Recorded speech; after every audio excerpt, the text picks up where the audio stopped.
Uh, Now let's welcome our Alpha Manager for the day, Srinivas Rao Ravuri, CIO Equities at PGIM India Mutual Fund is joining us. Shriram, good afternoon. Thanks a lot for joining us.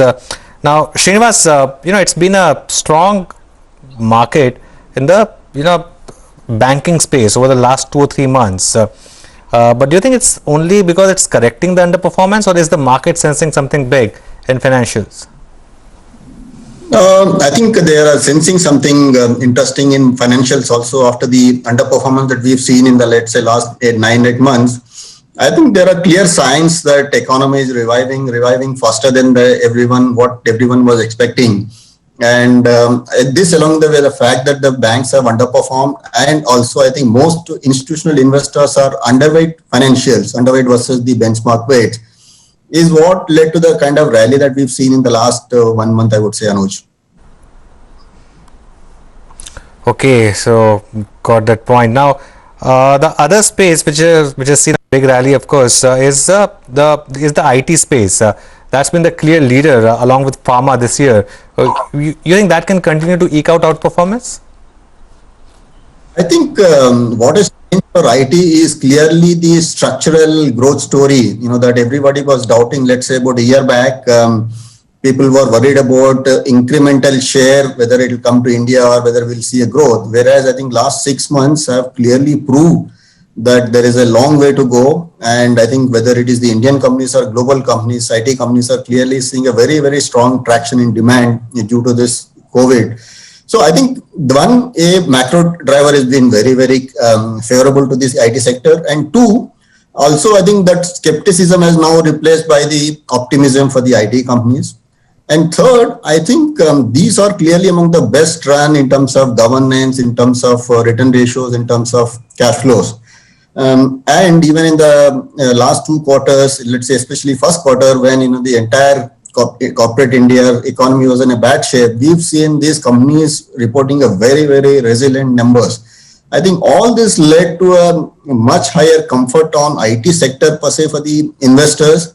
And now we have a fairly positive outlook on the growth, not for 1 or 2 quarters, but I would say next 1, 2, 3 years. I think that is what is leading to this kind of a re-rating that we've seen. And I think we remain positive on the sector. I think Indian companies have demonstrated their ability to gain share and offer a cost competitive solution in this space. I think we've seen last week, our own Prudential has sold its IT business based out of Ireland to TCS.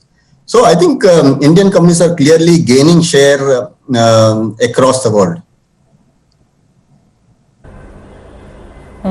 Okay. Srinivas, hi, and thank you for joining us on the show. I was just going through the holdings of your mid-cap fund, and I think a lot of interest is now coming back in the mid-cap side of the market. And you have interesting names: Dixon, PI Industries.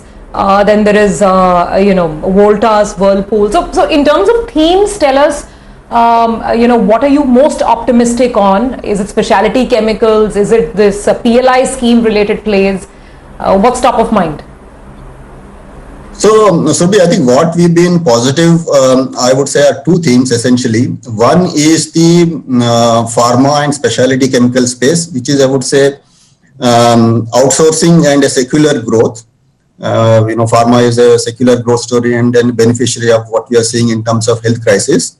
And specialty crisis is a play on this outsourcing. I think globally everybody is looking for a sourcing base which is outside China. I think China still accounts for a very, very dominant share, but they want to have an alternative to that. Not really alternative, but at least a substitute for some part of the sourcing. And I think India is clearly benefiting from that. The third thing that we are playing should be across is the growth in the consumption. I think whether it is India, whether it is Asia or across the world, there is a growing share of middle class consumers who are spending more and more. And we would like to benefit from this trend. Where you have old cyclical industries like oil and gas, utility, energy, which are prone to much more volatility given the way things are moving globally. But I think this class of consumers continue to spend more, and I think we would like to benefit this trend by investing in some of the names that you can see in our portfolios. I would say I think these three themes have helped us to do very well in the last 1, 2, 3 years. Our fund has done extremely well. I think this trend will continue going forward also in terms of these three themes doing well. Okay, you mentioned consumer, Srinivas, but I didn't find too many big discretionary consumer names in your top 10 stocks, even in the large cap. And Maruti is there, I think, but it is not in the top 5. So what's the take on discretionary consumer that would include autos as well? Yeah, Surbhi, I think what we are playing is not the high ticket consumer items, but more of a low ticket consumer items. I think that's where you will see more other names. The high value consumer items, we are still cautious. And I think if you see the October numbers of passenger vehicles, there is definite disappointment. So I think though things are coming back to normal in many ways, the fact is October retail sales for passenger vehicles is lower than the last year October numbers. So I think to that extent, we are not bullish on the auto space or high value consumer ticket, but I think low ticket is where we will see a continued traction in demand. Okay, by the way, the bank nifty is just cooling off a little bit from the highest point. You can see on the screen, there's once again a bit of a decline taking place, 160 points gone on that one. Just a couple of stocks, ICICI Bank and Axis Bank, both are seeing a bit of a profit taking. Now, Srinivas, before we let you go, when the lockdown started, a lot of these work from home stocks did well, like Telecom and a couple of others as well. And now we are seeing the unlock theme do well. As there's a bit of a risk of, not exactly lockdown, but perhaps some restrictions coming back, you reckon there could be some bit of shift once again? Anuj, I don't think we will see a similar lockdown like the one we saw in the past. I don't think any government can afford to have such strict lockdowns going forward. I think everybody is now clearly aware of the economic cost that we have paid.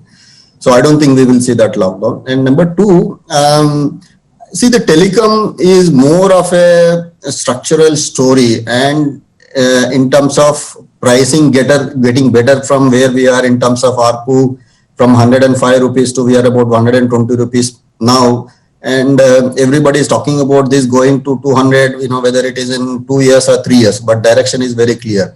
So I think those themes will play. I don't think, we, for example, have never played to this work from home. It is a very subset of the overall broader theme that one is seeing in the economy. I think most institutional investors will not be betting too much on stocks that would benefit from work from home. Neither we have done that, Anuj. Okay, Srinivas, good talking to you. We'll leave it there for today, and thank you for joining us. Thank you, Surbhi. Well, with that, we do have to thank you very much. We do have to take a break, but